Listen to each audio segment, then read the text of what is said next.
Olá pessoal, tudo bem com vocês? Aqui é o professor Thiago Sugiura para dar continuidade nas nossas aulas conceituais de estatística. Aqui a gente vai falar sobre a nossa segunda aula, ainda da unidade 1, e essa aqui é a aula principal para essa unidade, ok? Nessa unidade, nesse capítulo, a gente vai falar um pouquinho sobre amostra e população. Lá na aula 1, eu brevemente falei um pouquinho sobre parâmetros e estimadores, que são as informações tanto de uma população quanto de uma amostra, respectivamente. Mas o que é uma população? O que é uma amostra? Para que serve isso? Então, esse é o objetivo da nossa aula de hoje, tá? Então, a gente vai começar falando sobre as diferenças entre população e amostra, tudo bem? O que acontece? Os dados precisam ser coletados, certo? A gente quer fazer uma pesquisa, a gente quer conseguir algumas características e a gente só consegue utilizar a estatística depois que a gente obtém esses dados, obtém essas informações.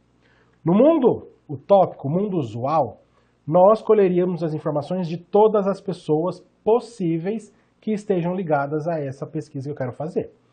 Fazer isso, recolher as informações de todo mundo, é uma coisa difícil. É algo custoso, é algo demorado. Então, é necessário buscar alternativas para que não seja necessário. É necessário buscar alternativas para que a gente não precise coletar as informações de toda uma população. E a resposta para isso é as amostras, tudo bem? Mas o que é, de fato, uma amostra e uma população? Então, olha só. Uma população é um conjunto de elementos que tem pelo menos uma característica em comum. Olha só. População não necessariamente são pessoas, tudo bem? Sim, existe a população do Brasil, existe a população do polo de vocês, existe a população da cidade de vocês. Só que eu posso utilizar esse termo população para coisas inanimadas, por exemplo. A população é algo que tem uma característica definida, tudo bem? Então, se a gente for falar, por exemplo, sobre os nossos livros didáticos, qual que é a população dos livros didáticos? Seriam todos os livros didáticos. A população dos livros didáticos da disciplina de estatística, ou seja, eu pegaria todos os livros de estatísticas que são distribuídos para vocês. Então, a população é simplesmente o conjunto com todos os elementos que têm uma mesma característica. Tudo bem? A partir daí, a gente tem a nossa amostra. O que é a amostra, então? É um subconjunto de elementos dessa população. Eu vou pegar um pouco dos elementos dessa população. Tudo bem? Vamos pensar assim de maneira mais clara. A minha população são todos os alunos desse curso. Então, todos os alunos do curso formam a minha população. Quem que vai ser a minha amostra? A minha amostra eu vou pegar somente os alunos desse curso para o polo de Maringá. Vocês concordam comigo que os alunos do polo de Maringá fazem parte do todo? Ou seja, uma amostra é um pedacinho do todo. Tudo bem? Agora, como pegar esses elementos para formar a minha amostra, que é o detalhe. Essa é a parte importante que vocês precisam tomar muito cuidado. Ok? Quais são as vantagens, então, de a gente escolher fazer uma amostra ao invés de precisar coletar todas as informações de uma população? Primeira coisa, economia de mão de obra e recursos financeiros. Fazer obter as informações de toda uma população, como eu falei, é custoso, demanda dinheiro, demanda tempo. Por quê? Porque geralmente a quantidade de informações é muito grande. Então a gente precisa tomar muito cuidado com isso, tá? Ao escolher realizar uma amostra, a gente vai diminuir esse custo, diminuir esse tempo, tudo bem? Novamente, a gente vai diminuir o tempo para a obtenção de resultados. Quanto mais rápido eu conseguir coletar essas informações, mais rápido eu vou conseguir analisar, mais rápido eu vou conseguir exportar essas informações. Ok? E aqui vem uma característica que talvez vocês não poderiam associar a uma amostra. Precisão. Dependendo do tipo de amostragem que você fizer, ou seja, dependendo do tipo de amostra que você for coletar, e a gente vai falar sobre esses tipos daqui a pouco, existe uma garantia de qualidade dessas informações. Será que essa amostra vai poder ser generalizada para toda a minha população? Dependendo do tipo de amostragem que você fizer, pode acontecer sim, tá? A gente vai ter uma garantia. A gente vai ter uma confiança de que tal amostra vai representar toda a população. Ou seja, uma amostra, sim, ela pode ser muito precisa. Tudo bem? Ou seja, a gente ganha tempo, a gente ganha com custo e a gente ainda mantém a precisão. Só que é necessário entender e saber muito bem como fazer essa amostra. Tudo bem? Evita a contaminação dos entrevistados. Isso aqui acontece da seguinte maneira. Quando a gente vai realizar um censo, por exemplo, o censo é coletar todas as informações da população. Quando a gente vai fazer isso, às vezes, quando a gente começa a realizar a coleta de informações, conversas entre os entrevistados podem acontecer. Então eu começo a conversar com os alunos do polo aqui de Maringá. Aí o burburinho dessa conversa vai para todos os outros polos. Como os outros polos já estão sabendo que vão ser realizadas essa pesquisa, vão ser coletadas essas informações, pode acontecer de influenciar a opinião dessas respostas. Tá? Então, coletar uma amostra é algo muito mais rápido, muito mais preciso. Como a gente não vai demorar muito tempo para coletar as informações, não vai dar tempo desse burburinho, dessas informações espalharem. Ok? Agora, existem situações em que utilizar uma amostra não é uma vantagem. Ok? Quais são essas possibilidades de quando utilizar uma amostra não é uma vantagem? Primeira coisa, minha população é pequena. Se a quantidade de objetos que eu quero entender, né, que eu estou querendo coletar, for pequena, não adianta eu coletar uma amostra. Vai direto para a minha população. É muito mais viável, é muito mais prático. As análises estatísticas são muito mais fáceis. Tá? Então, quando eu tenho uma população pequena, não convém fazer uma amostra. Vai direto para a população. Tudo bem? Outra coisa, quando a característica é de fácil mensuração. Às vezes eu não preciso entrevistar todas as pessoas um a um para coletar as informações. Às vezes isso já está disponível. Então, se eu consigo obter essas informações de maneira fácil, não é necessário fazer uma amostra, eu posso pegar de toda a população. Tá? Aqui, necessidade de alta precisão. E aqui, esse alto é alto mesmo, tá? Altíssima. Por quê? Porque, como eu disse antes, a amostra ela tem uma capacidade de garantia desses resultados. Agora, se eu quiser 100% de certeza das minhas informações, aí eu preciso de uma população. A partir da amostra só não vai ser suficiente. Ok? Então, ó, os parâmetros. Né? O que são os parâmetros? São as características da população. Lembra que eu falei na última aula, na primeira aula? Parâmetros tem a ver com população, tudo bem? E o que é o parâmetro? É uma característica. É simplesmente uma característica que eu quero entender, que eu quero medir. Seja a média populacional, a quantidade de pessoas que tem, o tamanho dessa população, a proporção de certo aspecto da minha população. Então, um parâmetro é simplesmente a característica que eu quero medir da população. Tudo bem?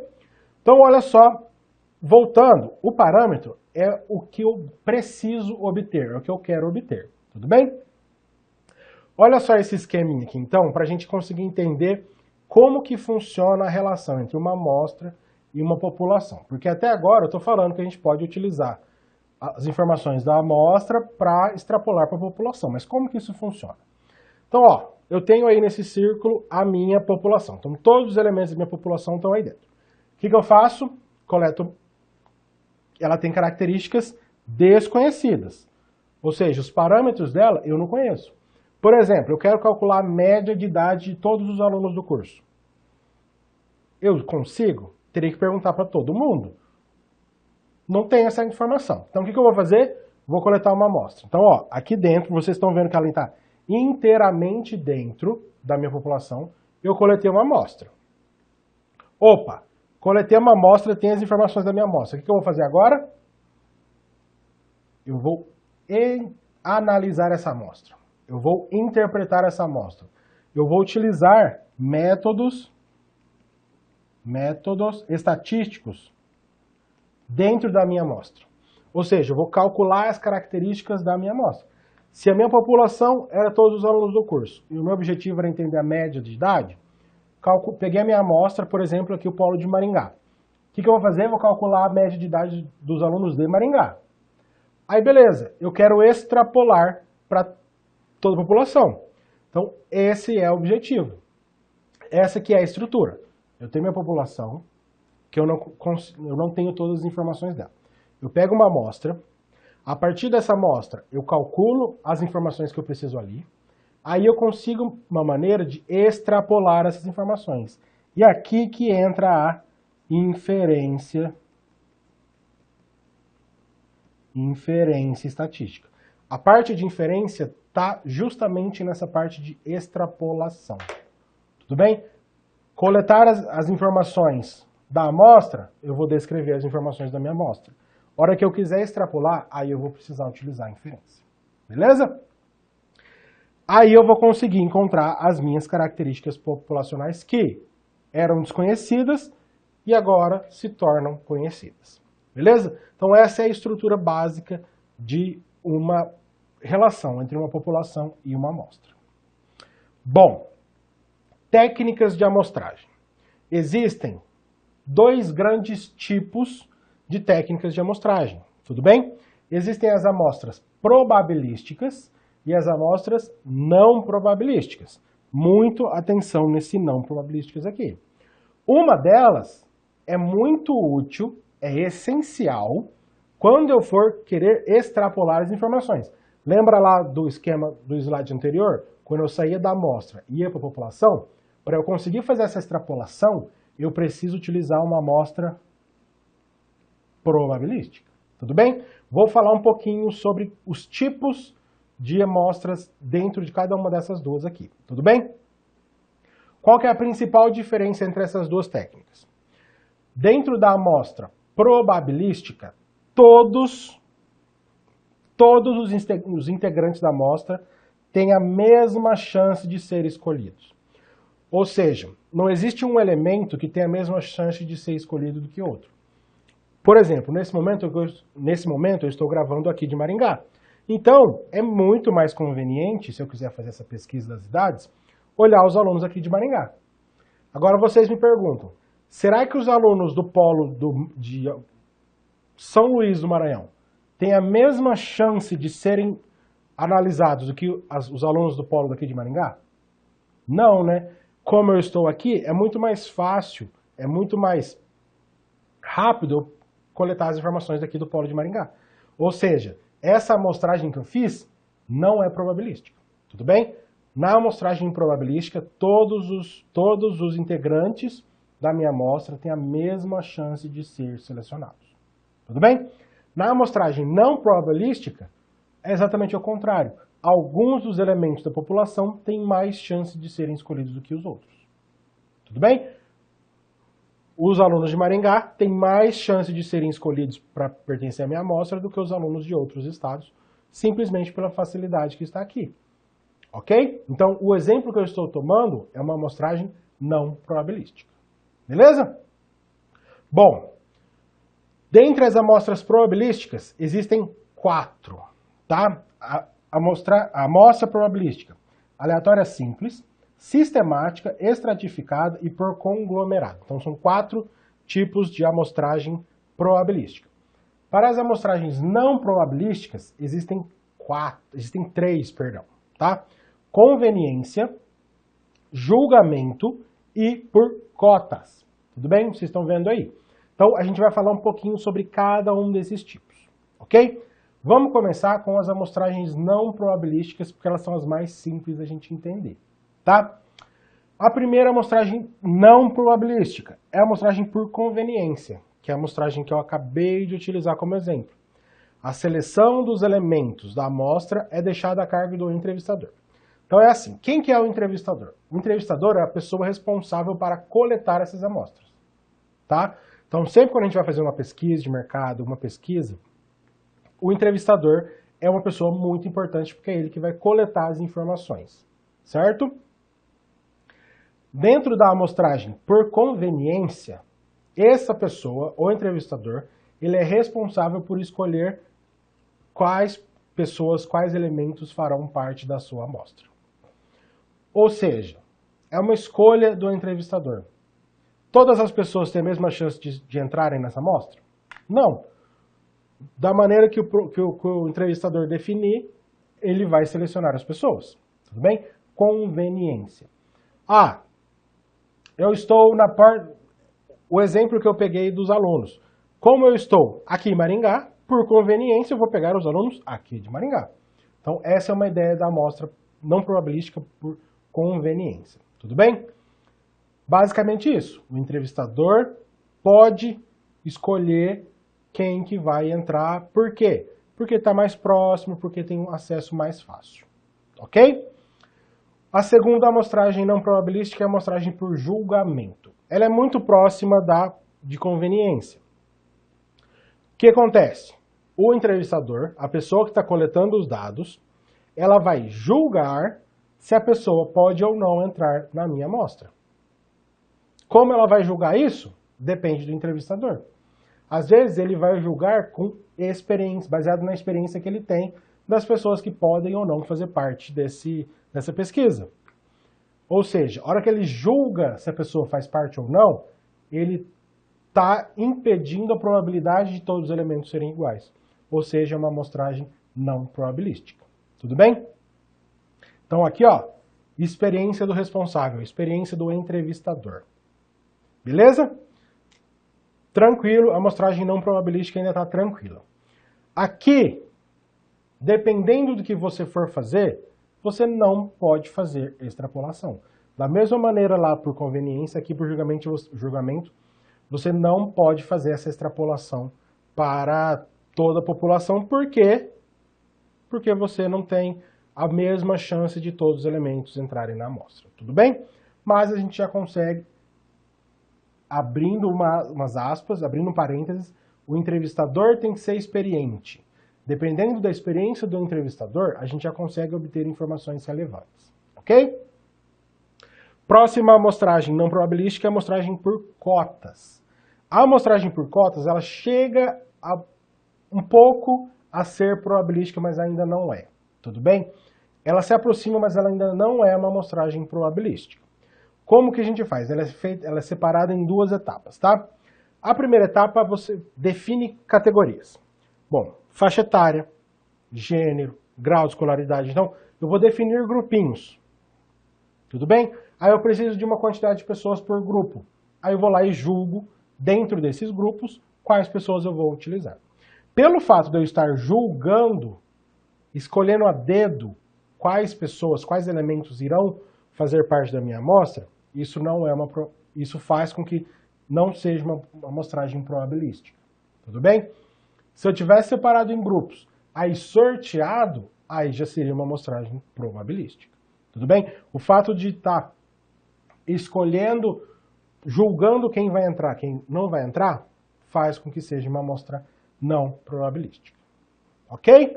Bom, vamos então para as amostras probabilísticas. O tipo de amostra que eu tenho que fazer quando eu quero extrapolar as informações para uma população. Tá? A primeira, amostragem aleatória simples. É a mais básica que tem. A gente também chama ela de amostragem casual, porque basicamente é sorteio. Lista todos os elementos da população, sorteia uma quantidade aleatória. Tudo bem? Como eu vou sortear de maneira aleatória, todos os elementos dessa população têm a mesma chance de ser escolhidos. Então, se eu entrar no sistema aqui da Unicesumar, coletar lá as informações de todos os alunos do curso, beleza, eu tenho todos os alunos do curso na minha lista, uma planilha. Posso numerar no meu Excel, né? Vou numerar todos, sorteio um deles. Todos os elementos têm a mesma chance de entrarem na minha amostra, independente do polo. Ou seja, é uma amostragem probabilística. Tudo bem? Essa é a maneira mais fácil, mais tranquila, mais simples de você fazer uma amostragem probabilística, que é por meio de sorteios. Tá?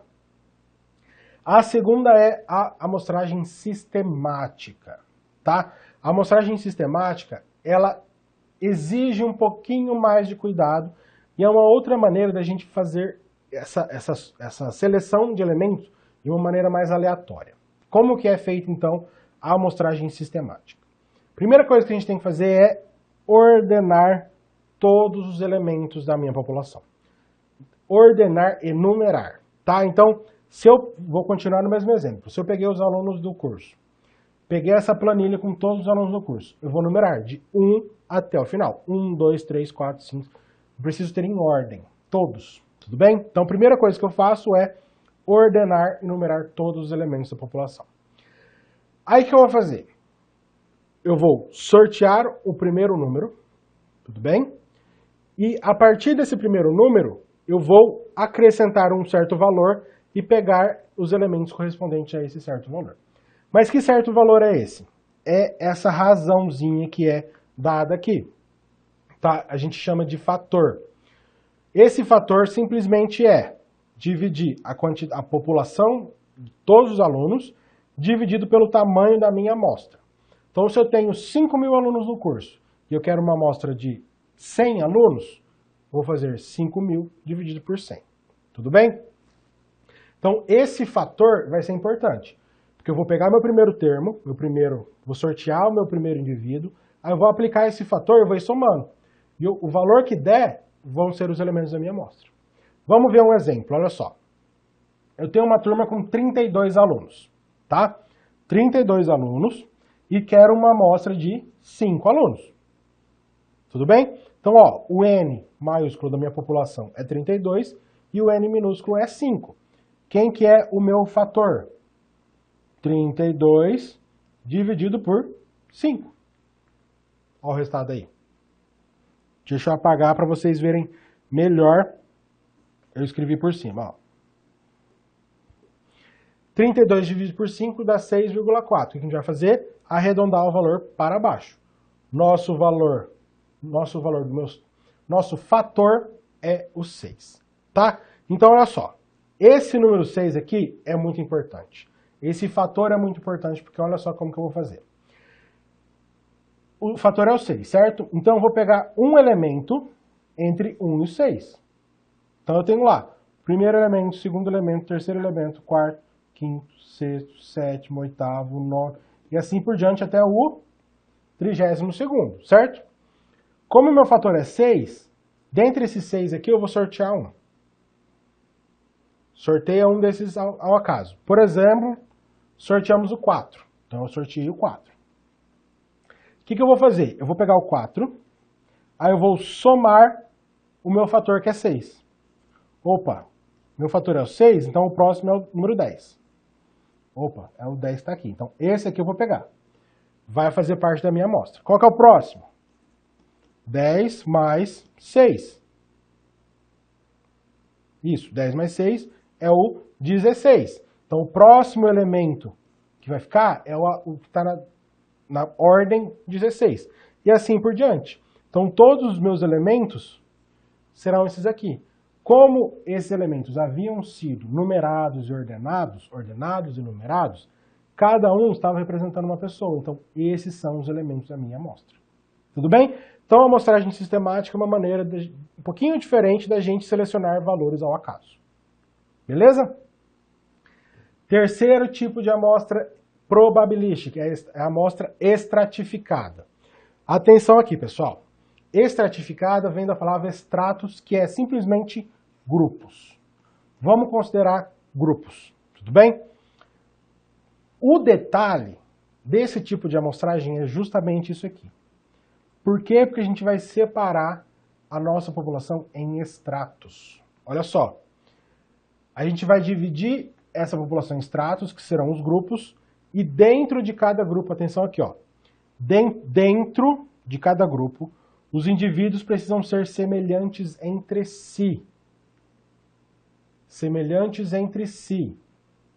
Então, vou pegar nossos alunos do curso. Eu vou pegar o meu grupo, que é o grupo dos alunos de Maringá. Opa! Qual que é a característica semelhante entre todos os alunos do Polo de Maringá? Estão matriculados no Polo de Maringá. Então, essa é a minha característica em comum. Opa, ao mesmo tempo, eu tenho os grupos dos alunos que estão matriculados em Londrina, no Paraná. Então, eu vou ter vários grupos. Dentro de cada um desses grupos, as características entre si são semelhantes.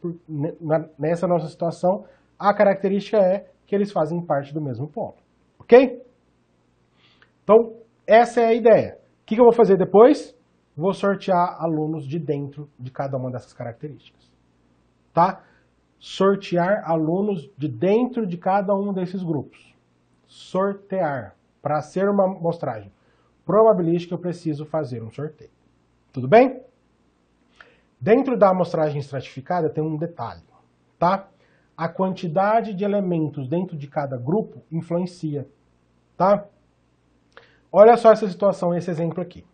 Um corretor de imóveis possui 200 imóveis à disposição. 120 são para venda e 80 são para locação. Ou seja, a quantidade de imóveis dentro de cada grupo é diferente. Eu tenho um grupo para venda e eu tenho um grupo para locação. O grupo de venda tem 120 imóveis. O grupo de locação tem 80 imóveis. Então, se eu quiser pegar uma amostra de 10% dessa população, quantos elementos de cada grupo eu vou precisar pegar? Então, ó, essa tabelinha aqui vai mostrar mais ou menos o que a gente precisa fazer. De venda eu tinha 120.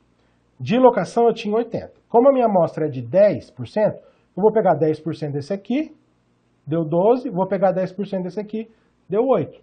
Então, ó, no final eu ainda tenho 10%. 10% de 200 é 20.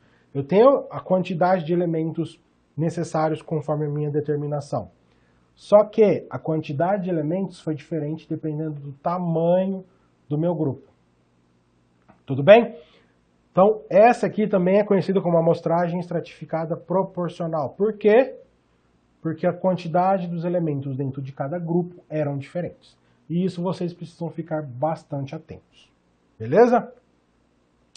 E a nossa última amostragem probabilística é a amostragem por conglomerado. Professor, conglomerado também não pode significar grupo? Sim, só que o grupo tem um detalhe. Né? A definição do grupo lá dos extratos é que dentro do grupo eles são semelhantes. Alunos de Maringá, alunos de Londrina, alunos de São Luís. Aqui nos conglomerados, um grupo que eu pegar, ele precisa ser uma representação de um todo. Tá? Eu preciso ter, ali nesse grupo que eu selecionar, representando todas as características. Por exemplo, se eu pegar a relação dos alunos dessa disciplina, quem tirou nota máxima na atividade da disciplina anterior.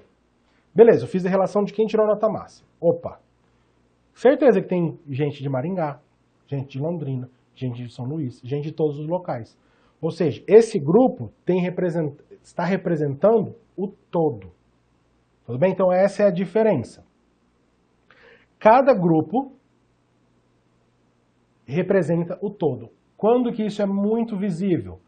Quando eu estou falando de cidade e bairros, por exemplo. Ou então de estado e cidades. Quando eu estou falando da população do Paraná, se eu falar da população de Maringá, se eu pegar como amostra a população de Maringá, ela vai fazer parte de um todo. Tudo bem? Então essa é a diferença entre um conglomerado e uma amostragem por conglomerado e uma amostragem estratificada. Tudo bem? Mas, e aqui que são elas. Sempre quando a gente está ouvindo falar de pesquisa, de estatística, nos últimos tempos a gente precisa sempre definir a quantidade de pessoas que está sendo entrevistado. Vira e mexe nos jornais, a gente vê intenções de voto para os candidatos, e essa pesquisa foi realizada em 5.823 pessoas espalhadas pela cidade. Né? Por que esse valor é importante? Por que não poderia ser menos? Por que não precisaria ser mais? Então, o tamanho da minha amostra é tão importante quanto saber calcular a amostra de maneira correta. Tá? Como definir a quantidade de pessoas necessária para a minha extrapolação das minhas informações? E isso pode ser muito simples, mas também pode ser bem trabalhoso. Tudo bem? Por quê? Porque eu posso simplesmente pegar a população como amostra os alunos de Maringá. Não fiz cálculo nenhum para determinar se essa quantidade é suficiente. Ou seja, quando eu quero extrapolar as informações, eu preciso tomar cuidado para coletar a quantidade de elementos, a quantidade de informações suficiente. Tudo bem? É importante você entender essas informações. Quando você está fazendo uma pesquisa de mercado, né, que você precisa coletar as informações para um público-alvo em específico, você precisa estar muito bem claro quem que é o seu público-alvo. Você não pode sair perguntando, fazendo a sua pesquisa para qualquer pessoa, porque você vai gastar dinheiro e não vai coletar as informações úteis, informações importantes. Então, a gente precisa gastar o dinheiro necessário para fazer uma amostragem com o público certo, tá? Então, o tamanho da nossa amostra é importante, o público certo para a nossa amostra também é importante, tá? O que acontece? Como eu falei lá atrás, a gente consegue fazer uma amostragem e ainda assim ter uma precisão, ter uma garantia, certo? E essa precisão, essa garantia vai nos dar essa margem de erro. A gente sempre ouve falar lá nas intenções de voto, tal candidato com 2 votos para cima, 2 votos para baixo, 2% acima, 2% abaixo. O que é isso? É a margem de erro que a estatística me dá por meio desse cálculo dessa amostra. Tudo bem? Consequentemente, se existe uma margem de erro, existe um nível de confiança. Se eu tenho uma margem de erro de 5%, opa, então eu tenho 95% de confiança que o resultado verdadeiro está aqui no meio da minha amostra. Beleza? Então é importante a gente entender que vai existir um erro, só que a gente consegue minimizar esse erro. Ok? Existem diversas maneiras de a gente conseguir calcular o tamanho da minha amostra. Diversas maneiras. Existem tabelas prontas, existem métodos mais úteis e métodos menos úteis. Esse aqui que eu estou apresentando para vocês é o método que eu ouso chamar mais correto. Por quê? Porque ele vai considerar diversos fatores, inclusive o nível de confiança que eu quero obter. Vocês podem olhar e falarem, poxa professor, olha o tamanho dessa fórmula, me ajuda? Galera, tranquilo, tá? Quem que é o N? N é o tamanho, Nzinho minúsculo é o tamanho da minha amostra que eu vou obter. Vou pular esse Z, vou começar por outros pontos, tá? O N maiúsculo é o tamanho da minha população. O P e o Q, eles são proporções. Quando a gente não tem muita informação sobre a minha população que eu estou querendo coletar, eu vou considerar cada um deles como 0,5, tá? Pode acontecer de você ter uma informação de proporção específica. Quando não acontecer isso, é 0,5 tanto para o Q, tanto para o P, quanto para o Q, tá? Bom, o que é esse Z2? Esse Z2 é um valor da distribuição normal padrão. Professor, o que é isso? Nós vamos falar sobre a distribuição normal padrão lá na unidade 4, tá? No final da unidade 4, quando a gente for falar de distribuição de probabilidade, a gente vai falar um pouquinho sobre a distribuição normal padrão. Mas é essa distribuição que vai garantir esse nível de confiança, tá? Esse nível de credibilidade, beleza? Vai ser esse valor que vai me dar essa informação. O Z está diretamente ligado com esse D, que é o meu erro amostral. Dependendo do meu nível de confiança, eu vou ter um nível de erro amostral. Tudo bem? Mas vamos lá, por enquanto, como vocês ainda não sabem o que é essa distribuição normal padrão, tabela. Existe uma tabela que te fala, se você quer 90% de confiança, toma, o seu Z é tal. Se você quer 95% de confiança, toma, seu Z é tal. E assim por diante, tudo bem? Se caso seja necessário, vocês terão acesso a essa tabela também, tá? E é essa tabela aqui, tá? Então, ó, se eu garantir um intervalo de confiança, uma garantia de 95%, o valor de Z que eu tenho que substituir lá é 1,96. Beleza? Mas vamos fazer um exemplo aqui rapidinho, para a gente entender na prática como que isso funciona. Então eu tenho uma população de 43.373 habitantes. E eu quero encontrar o tamanho da minha amostra com um nível de confiança de 90%. Se o nível de confiança é 90%, obrigatoriamente o erro é de 10%. Esse 10% aqui, ó, é o meu D. Tudo bem? E esse 90%, vou olhar na tabela e encontrar o meu Z. Então, eu vou olhar na tabela, ó. 90%. 90% está me dando 1,645. Então, vamos lá, vamos jogar na minha fórmula.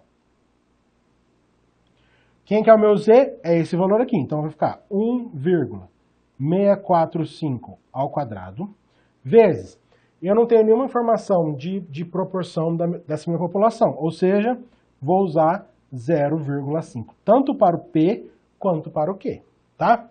Vezes, o N maiúsculo é o tamanho da minha população, 43.373. Beleza? Na parte de baixo, ó, como eu falei, o D é o erro, é 10%. 10% é quanto? 0,1. Tá? 0,1 ao quadrado vezes N menos 1. Então, a quantidade da população menos 1, 43.373 menos 1, mais, de novo, o Z, 1,645 ao quadrado vezes o 0,5 vezes o 0,5. Poxa, professor, é bastante conta. É bastante conta, mas são contas tranquilas que vocês conseguem fazer, tá? Fazendo esse monte de conta, pá, cheguei a 67,54, que vai me dar um total de 68 em 3 estados. Então, ó, para 90% dos 43 mil, preciso de 68. O que acontece se eu aumentar esse valor aqui? Para 95, ó, de 90 para 95. A minha tabela, em vez de usar 1,645, eu vou usar 1,96. Então, vamos lá. 1,96 ao quadrado vezes 0,5 vezes 0,5. O resto não muda. 43373 dividido. O meu D agora, ó, como o nível de confiança é 5, o meu erro é 5%. Se é 5%, 0,05. Quadrado vezes 43.372 mais 1,96 ao quadrado vezes 0,5 vezes 0,5. Tudo bem? Faz os cálculos, pá. Já foi para 381, ó. De 68 vai para 381. Olha o que acontece quando eu vou para 98%. Olha o resultado aqui, ó. 3.147. Para 90%, 68 pessoas. Para 95%, se eu não me engano, era 381. Para 98%, já foi para 3.147 pessoas. Então, cada maneira que eu aumento a minha precisão, eu vou aumentar a quantidade de elementos da minha população. Beleza? Para finalizar essa aula, então, o que a gente vai falar? Tipos de variável. Porque a gente está falando aí de característica da população, mas vocês precisam entender que existem 2 tipos de variável. Tudo bem? A variável qualitativa e a variável quantitativa. A variável qualitativa, ele está querendo dizer em qualidade, tá? Qualidade, característica, qualidade ou características das informações, tá? Características. Tudo bem? Como que a gente vai, então, entender isso? Uma variável qualitativa também é conhecida como variável categórica, tá? Por quê? Porque ela está falando de categoria, beleza? Eu não vou medir, eu não vou mensurar esse tipo de informação. Existe uma outra maneira da gente separar essas informações. Etnia, branco, negro, amarelo. Então, a variável qualitativa de etnia, existe essas opções. Sexo biológico, masculino ou feminino. Então, são variáveis, são características que existem informações. Não necessariamente elas são valores, elas são números. Ok? As variáveis qualitativas podem ser separadas em 2 grupos. O primeiro grupo é a qualitativa nominal, ou seja, não existem ordem ou preferência. Não existe preferência. Sexo, não tem preferência. Cor dos olhos, castanho, azul, verde, fumante ou não fumante, nomes. A gente não tem ordem aqui, tá? Estado civil, casado, solteiro, embora alguns pensam que existe uma ordem aí, não existe, tá, galera? Não existe em ordem, não existe preferência. A outra opção é a qualitativa ordinal, tá? Na qualitativa ordinal, aí sim tem ordem. Por exemplo, grau de escolaridade, primeiro, segundo, terceiro grau, estágio de alguma doença, mês, ano, então todas as informações que existem ordem, primeiro, segundo, terceiro, é uma variável qualitativa ordinal. Beleza? E, além das variáveis qualitativas, existem as variáveis quantitativas. Aqui é quantidade. Literalmente, quantidade. Quantidade. Números, valores, peso, altura, idade, tudo isso a gente faz essa mensuração numericamente. Então, é uma variável quantitativa. Tudo bem? Professor, por que eu preciso entender variáveis qualitativas e variáveis quantitativas? Você precisa entender isso porque para fazer as análises, para a gente construir uma tabela, para a gente construir um gráfico, isso vai ser importante. Dependendo do tipo de variável, a gente vai ter tipos de tabelas e tipos de gráficos diferentes. Beleza? Da mesma maneira que a variável qualitativa tinha dois tipos, a quantitativa também tem dois tipos. A quantitativa contínua e a quantitativa discreta. A quantitativa contínua é aquilo que a gente... Discreta, perdão, vamos falar de discreta primeiro. Ela tem informações contáveis, são números inteiros. Quantos filhos você tem? 1, 2, 3, 4, nenhum. Quantos funcionários tem na sua empresa? 1.800? 323? Eu não posso ter 323,5 funcionários. Não dá certo. Perdão, não dá certo, né? Então, é um número pré-determinado, é um número inteiro. Já na variável contínua, aí eu posso ter casas decimais, por exemplo. Peso, altura, tempo, velocidade. Eu não passo de 60 para 61 km por hora. Eu tenho 60,1, 60,2, 60,3 e assim por diante. Beleza? Então, a nossa aula 2, dessa unidade 1, ela é um pouquinho mais comprida, ela tem um pouquinho mais de informações, mas é importante que vocês assistam ela com calma. Às vezes, seja necessário, pausa a atividade, volta um pouquinho, reveja algum conteúdo. Beleza? Espero que vocês tenham aproveitado. Eu encontro vocês na próxima aula. Forte abraço.